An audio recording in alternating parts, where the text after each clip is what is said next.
L'entomophagie est le terme qui est employé pour parler de la consommation d'insectes par les humains. Donc tout d'abord, une petite anecdote. Je ne sais pas si vous êtes au courant, mais vous ingurgitez chaque année environ 500 grammes d'insectes, dissimulés notamment dans les fruits, les confitures ou dans le pain. Mais on parle réellement d'entomophagie lorsque les insectes sont intégrés dans une alimentation complète. Ce terme s'applique uniquement pour les humains. Dans le cas de la consommation d'insectes par les animaux, on parle plutôt d'un régime alimentaire insectivore. Des milliers d'insectes sont comestibles dans le monde. 1900 insectes sont recensés pour être comestibles, appartenant à 128 genres et 112 familles d'êtres vivants.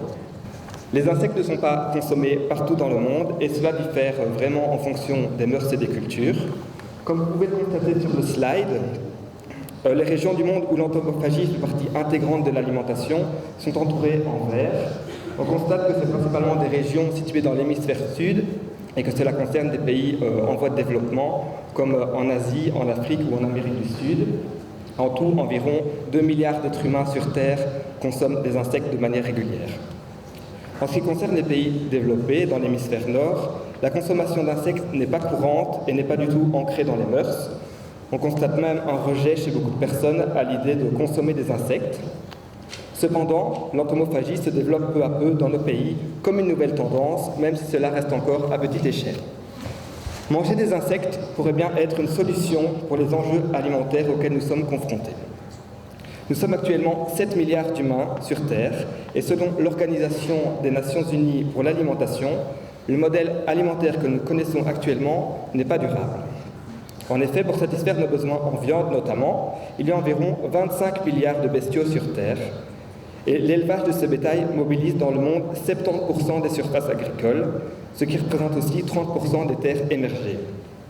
De plus, les prévisions démographiques montrent que nous serons environ 9,3 milliards d'êtres humains d'ici 2050, ce qui représente 2 milliards de personnes en plus à nourrir d'ici 30 ans, ainsi qu'un accroissement de 50 à 70% de la production agricole pour satisfaire aux besoins de l'humanité. Ce qui correspond aussi à 1 milliard d'hectares supplémentaires de terres agricoles. Et pour trouver ces espaces supplémentaires pour l'agriculture, cela impliquerait aussi une augmentation de la déforestation pour trouver ces nouvelles terres. Donc l'entomophagie peut être une réponse à ces enjeux alimentaires. En effet, les insectes se trouvent partout, ils se reproduisent rapidement, ils représentent aussi un taux de croissance et de conversion alimentaire élevé, et enfin ils ont un faible impact sur l'environnement durant tout leur cycle de vie. Alors je vais tout d'abord vous parler de la conversion alimentaire. Il s'agit de la quantité d'aliments ingurgités par un animal pour obtenir 1 kg de viande comestible pour les humains.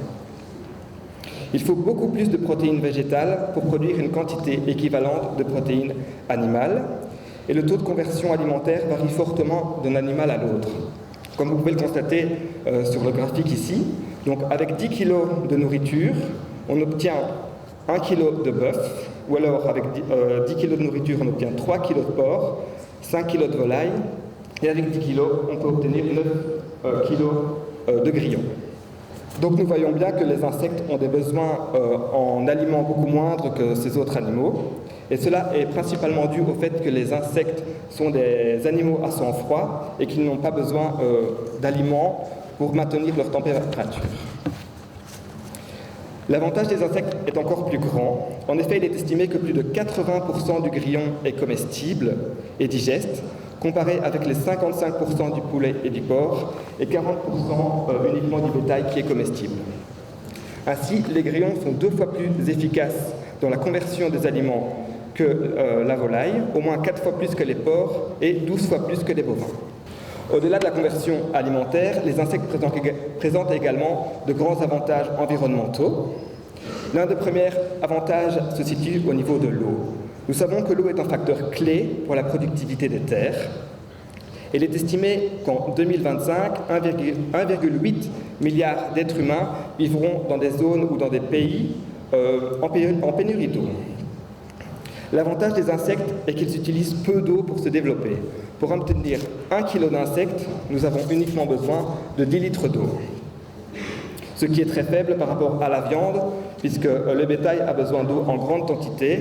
En moyenne, pour obtenir 1 kg de viande, nous avons besoin d'utiliser 13 500 litres d'eau. Au niveau de la nourriture aussi, les insectes présentent un grand avantage, puisqu'ils sont peu exigeants dans la nourriture qu'on leur donne. Ils peuvent se développer sur de la matière organique, comme par exemple des restes de déchets, du compost ou du lisier. Ils peuvent donc réduire les déchets en participant au processus de compostage ou de conversion des nutriments. Pour produire de la viande, le bétail a besoin d'énormément de nourriture, puisqu'il est estimé que 50% de la récolte dans le monde est destinée aux animaux. Donc dans cette agriculture, on trouve du foin, du soja, du colza, du maïs ou de la pulpe de betterave notamment. Un autre avantage aussi des insectes, c'est qu'ils présentent une faible dépendance au sol pour l'élevage. Ils peuvent être élevés à l'intérieur, en grande densité et sur plusieurs étages, alors que pour le bétail, l'élevage représente des grandes surfaces à mobiliser. Enfin, un dernier avantage se situe au niveau des gaz à effet de serre, puisque les insectes produisent une petite quantité de CO2, de méthane et d'azote. Le bétail, quant à lui, rejette une grande quantité de gaz à effet de serre, et en tout, l'élevage de bétail correspond à 18% des rejets de gaz à effet de serre dans le monde, ce qui correspond à une valeur plus grande que celle du secteur du transport notamment. Alors cela est surtout dû aux bovins qui rejettent du méthane et aux porcs qui rejettent du protoxyde d'azote, car ces deux gaz ont un potentiel de réchauffement planétaire plus grand que le CO2. Donc voilà, j'en ai fini avec les avantages environnementaux. Mon discours ici n'est pas de vous dire qu'il ne faut plus manger de viande, loin de là, mais l'objectif c'est surtout de vous faire prendre conscience des différents enjeux alimentaires auxquels nous sommes confrontés. Les insectes fournissent des protéines et des nutriments de haute qualité, et en plus grande quantité en comparaison avec la viande et le poisson, comme Maxime vient de nous l'expliquer. Par exemple, le grillon comestible contient 3 fois plus de protéines que le bœuf à poids égal. Il faut savoir que 100 g de grillon couvrent la moitié des besoins quotidiens en protéines d'un adulte de 70 kg. La valeur énergétique de ces protéines peut être jusqu'à 5 fois plus élevée que chez les insectes. L'organisme humain n'est pas capable de fabriquer les acides gras essentiels que produisent par contre les insectes. L'homme doit donc impérativement en trouver dans l'alimentation ou dans les compléments alimentaires. Vous vous demandez souvent si cela n'est pas dangereux pour la santé. Des milliards d'êtres humains sur Terre consomment déjà des insectes. Mais avant de devenir entomophage, il faut pouvoir se renseigner correctement. Se nourrir d'insectes n'est pas une pratique plus risquée que pour d'autres types d'alimentation. Tout d'abord, il est primordial de s'assurer de l'origine de ces insectes, ainsi que de leur alimentation. Cela pourra éviter des risques d'allergie ou d'intoxication alimentaire. Il est donc conseillé de se fournir auprès de professionnels qualifiés.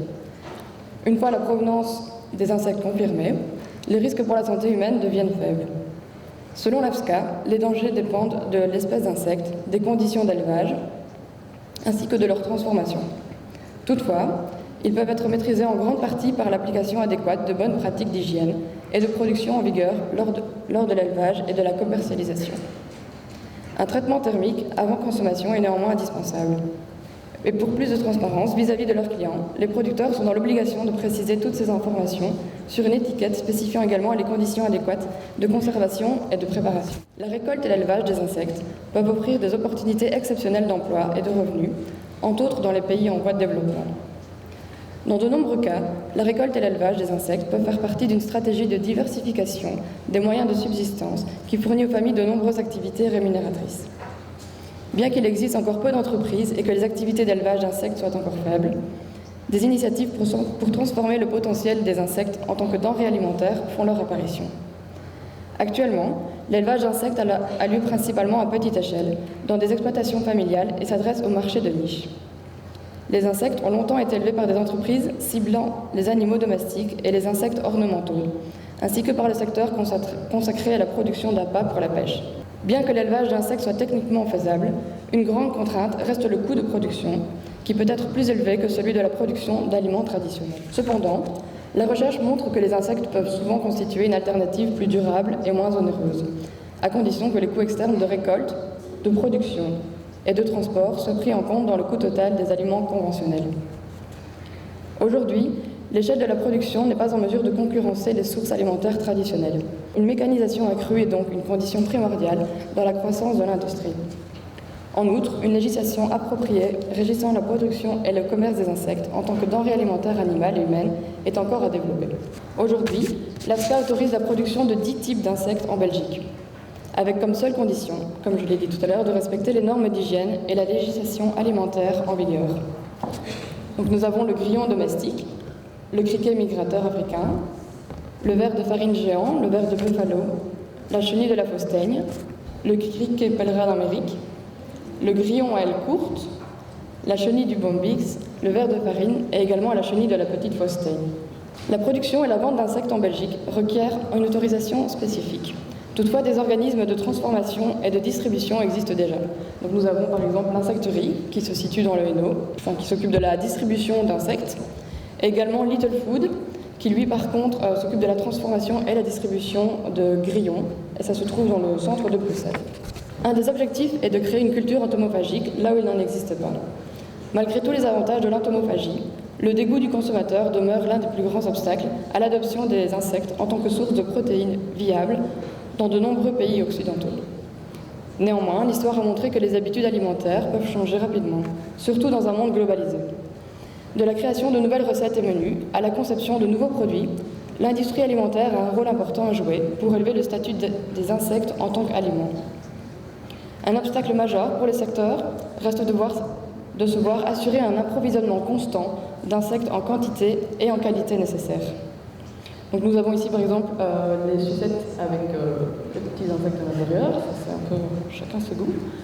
Et alors également les cookies, donc là les vers, les insectes sont transformés en farine, et donc il y a peut-être moins une question de dégoût, donc ça a un petit goût de noisette en fait, faut pas croire que c'est pas bon.